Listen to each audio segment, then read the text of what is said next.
In this week's Radio Dork news, the ARRL has announced that iCom America, a subsidiary of Japanese-owned iCom Inc., will be the official sponsor of the 2026 ARRL Year of the Club initiative, which seeks to spotlight and strengthen amateur radio-affiliated clubs through mentoring, community service, and resources. According to the ARRL, the sponsorship by iCom will help to reinforce the local foundation of amateur radio, where mentorship begins, technical skills are shared, and public service takes root.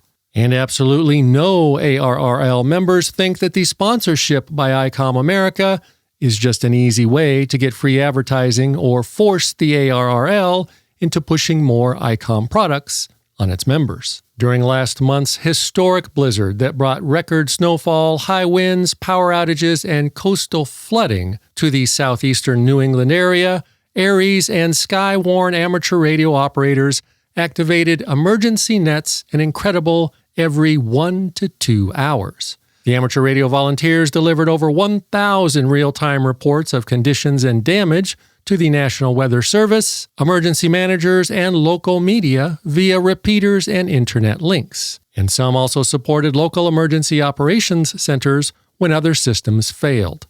These brave heroes were even recognized by the Weather Channel for their heroic, courageous, and potentially life-saving efforts done from the comfort and safety of their basements. And in related ham radio hero news, during a widespread power and phone outage in Cuba, father and son amateur radio operators resorted to using a neighbor's motorcycle battery to power their radio to relay a doctor's urgent call for an ambulance for a 6-year-old girl with a suspected case of appendicitis. Their urgent message reached emergency services through another operator, enabling care for the ailing 6-year-old.